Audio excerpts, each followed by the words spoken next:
네, 안녕하세요. 반갑습니다. 자, 한국전력 종목을 보도록 하겠습니다. 자, 한국전력 보면요. 결국에는 자, 주가에 있어서 일봉 상황에서 저점에서 다시 한번 순매수가 들어올 수 있는 그런 어떤 가능성이 굉장히 높겠고, 뭐 시장에서의 오해는 전기요금이 인상에 대한 어떤 불투명성, 불확실성에 따라서 조금 뭐 한국전력에 대해서 소외감이 많이 짙어지는 모습을 보여주고 있지만, 저점에서의 순매수에는 다시 한번 들어올 수 있는 그런 어떤 가능성은 굉장히 많다라는 점을 말씀을 드려보도록 하겠습니다. 결국에는 지금의 어떤 저평가는 해소되는 그런 어떤 시점은 반드시 오고야 만다. 이런 점을 좀 말씀을 드려보도록 하겠습니다. 자, 외국인 기관들 매도에 대한 부분, 하지만 개인들이 저가 매수세, 뭐 시장에서의 그 삼성전자 하락의 어떤 과도한 그런 어떤 측면에서 오히려 더 저가 매수가 가능한 그런 어떤 측면이 되겠죠. 이런 어떤 한국전력에 대한 부분. 자, 셀트리온 종목을 살펴보면요. 셀트리온. 자, 결국에는 저점에서의 반등 이후에 살짝 눌려졌지만, 완연히 추세 전환에 그런 어떤 모습을 보여주면서 앞으로의 이런 어떤 그 주포들이 다시 한번 모아주고 슈팅을 강하게 강한 모습이 나와줄 수 있는 그런 어떤 가능성이 높은 차트 유형이 된다. 이렇게 좀 설명을 드려보도록 하겠습니다. 그래서 주봉에서 완연한 어떤 추세 전환에 이런 어떤 모습이 나타나는 그런 어떤 긍정적인 모습을 보여주고 있지 않습니까? 이런 어떤 점. 자, 현대차에 대한 종목을 살펴보면요. 28만 9천 원의 이러한 슈팅에 대한 부분이 나왔고 다시 한번 누르고 다시 한번 눌러주는 이런 어떤 모습에서 저점과 저점에서 다시 한번 주가의 강한 반등세가 충분히 나와줄 수 있는 모습을 기대해 볼 수 있겠다라는 점을 설명을 드려보도록 하겠습니다. 그래서 자, 6만 5천 원의 이런 어떤 하락세 이후에 저점에서 큼직하게 주가가 이렇게 튀어오른 모습 이후에 다시 한번 힘을 모아주면서 다시 한번 반등에 대한 부분이 세게 나올 수 있는 그런 어떤 모습이 되겠다라고 말씀을 드려보도록 하겠고요. 자, 보면요. LG전자에 대한 부분.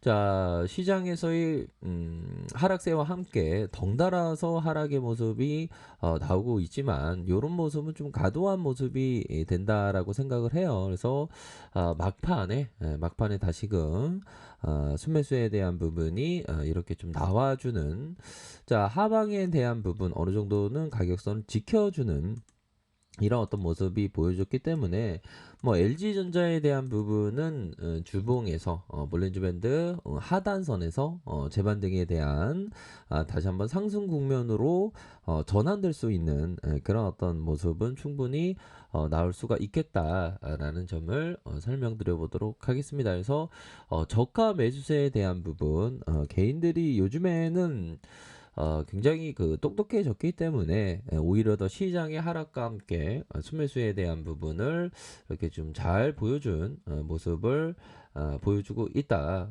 이렇게 좀 말씀을 드려보도록 하겠습니다. 뭐 이런 어떤 점이 되겠고, 자 보면요. 삼성전자에 대한 부분을 살펴보도록 하겠습니다. 자, 월봉에 대한 부분, 주가의 슈팅에 대한 부분이 큼직하게 나오고 다시 누른 상황에서 하락에 대한 어떤 브레이크 다시 한번 재차 반등할 수 있는 그래서 뭐 시장에서는 뭐 반도체 우려감이 다시 한번 좀 이렇게 좀 불거지는 그런 어떤 모습을 보여주었고요. 뭐 외국인들이 무차별적으로 좀 매도에 대한 부분이 좀 나와주면서 이런 어떤 하락에 대한 부분이 나왔지만 또 이 또한 충분히 지나간다고 생각을 하고요. 시장에서는 항상 과도한 어떤 우려감, 과도한 히스테리적인 어떤 반응을 보일 때 그런 어떤 순간들이 꼭 있습니다. 그런 어떤 순간들을 잘 이겨낸다면 뭐 이 또한 지나가는 그런 어떤 시장에서 지나고 보면 이때가 저점이었구나 하는 그런 어떤 순간들은 반드시 오지 않을까라는 그런 어떤 생각이 듭니다. 그래서 금일 좀 과도하게 금요일 날 과도하게 좀 빠졌지만 순매수에는 좀 강하게 일어날 수 있는 그런 어떤 가능성은 굉장히 많이 있다라는 점을 말씀을 드려보도록 하겠고요. 자, 두산중공업에 대한 부분.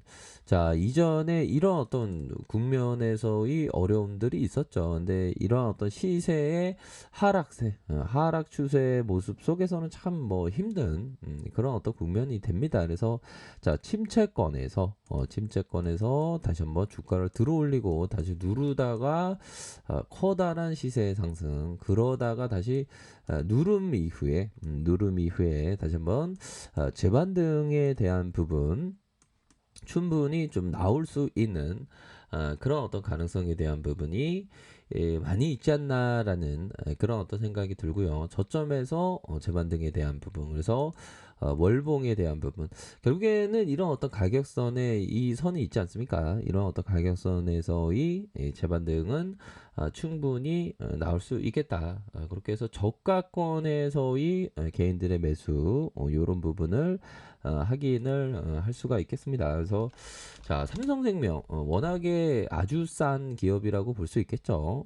삼성생명에 대한 부분, 자, 주가가 너무나도 좀 하락에 대한 부분이 좀 많이 나온 그런 어떤 상황에서 뭐 더 싸질 수 있을까라는 생각이 듭니다. 그런 측면에서 저점에서 다시 한번 올라온 저점에서 다시 한번 이렇게 그 가격선이 와준다면 오히려 더 좀 모아갈 수 있는 그런 어떤 기회가 되는 종목이 된다. 자, 그렇게 해서 481선에서의 저점에서 다시 한번 강한 반등에 대한 부분이 충분히 나올 수 있는 그런 어떤 종목이 된다. 이렇게 말씀드려 보도록 하겠고요. 자, 카카오에 대한 부분, 카카오 종목에 대한 부분.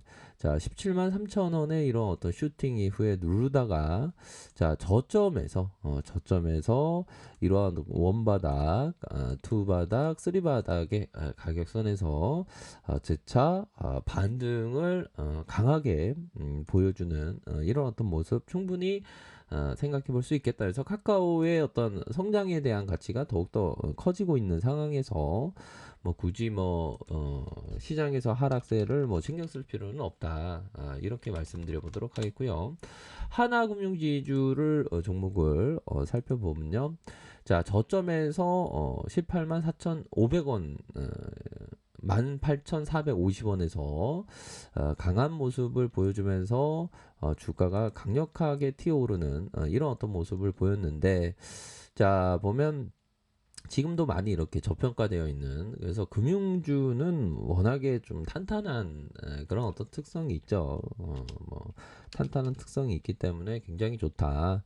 자, 삼성화재 그 우선주를 살펴보면요. 월봉 상황에서 주가의 하락에 대한 부분, 주가의 하락에 대한 부분에서 저점에서 들어올려주고 저점에서 다시 한번 들어올려주는 이런 어떤 모습을 충분히 보였을 수 있겠고, 삼성화재에 대한 부분 역시나 그 저점에서의 이런 어떤 가격선은 굉장히 좀 싼 가격선이 된다.